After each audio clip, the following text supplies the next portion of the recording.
to be here in real life and put everything into perspective is pretty amazing. The people are so nice, and it's a beautiful, beautiful place.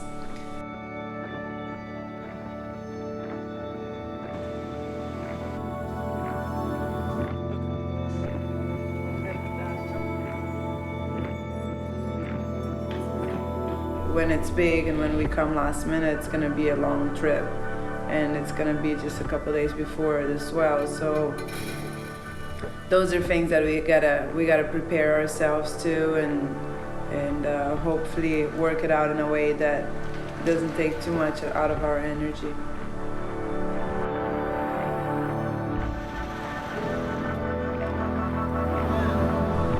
It looks challenging. We haven't seen it really big yet, but I can see from the setup, it's a good setup for big waves.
We got out there really early because we were aware of the window that we had to surf because of the winds.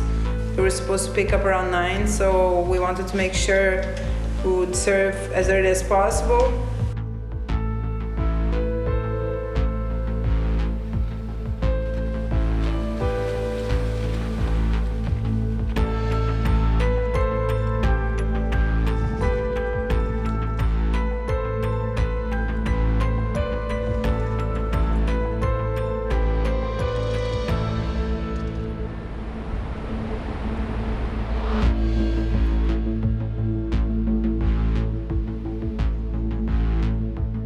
Just remember when I looked back and saw her face and I told her, hey, let's go, it's ours, nobody's going for this one. So we went for the wave, and I was in the right position, she was in the right position also, and she let the rope go, and she started to go really quick, and I saw the first jump when she hit the bump and she was on control, and then the second bump, and then I couldn't see anymore because of the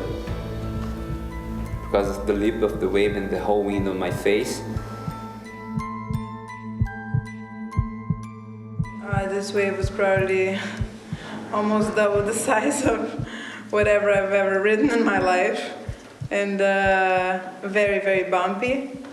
Very fast. I've never gone that fast on a surfboard before.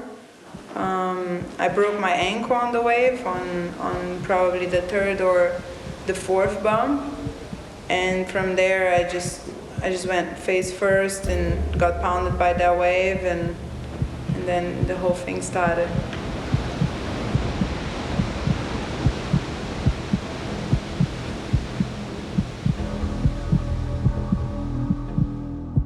So after the black, I made it back to the surface, which I was actually very surprised. I thought when everything went black, that was it. And I had a second chance. I was on the surface, I was breathing, but everything was white.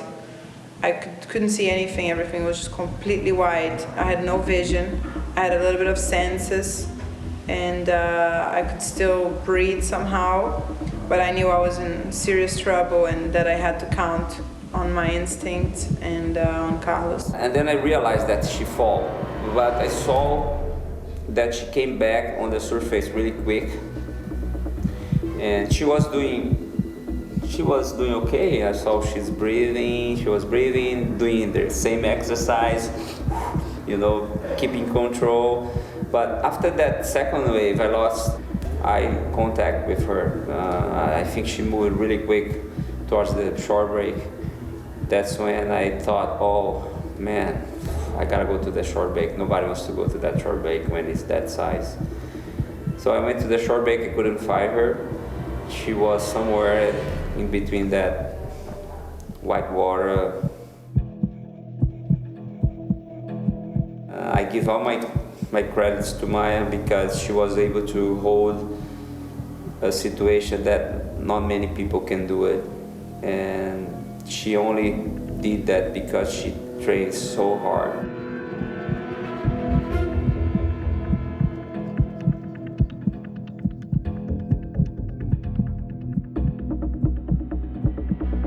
I did my part. I kept the ski on my hand and I kept my eyes on her, and then when I had a chance I grabbed her and I was able to take her to the beach.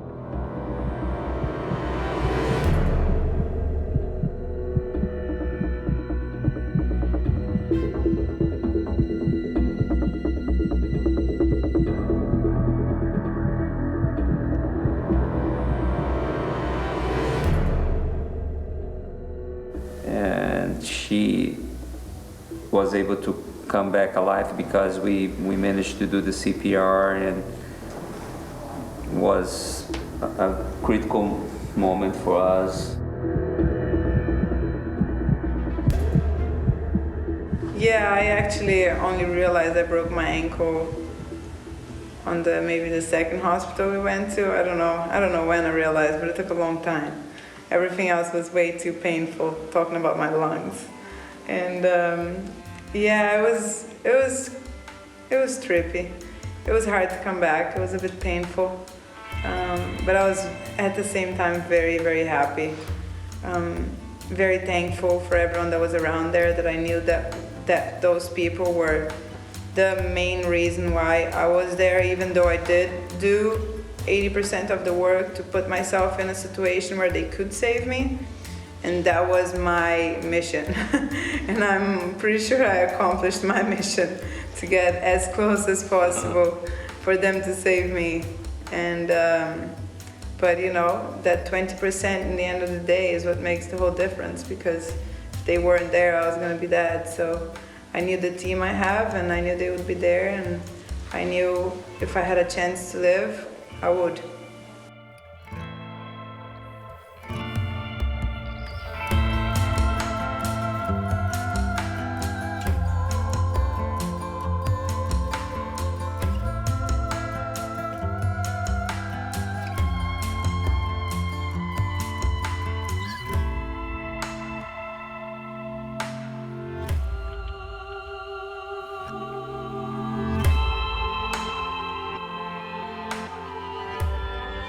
We are not here to blame, we're just here to give gratitude for everything. That's my main feeling today. I'm very grateful for everything that we had lived yesterday, and it was an amazing day. I love it. I would do everything again.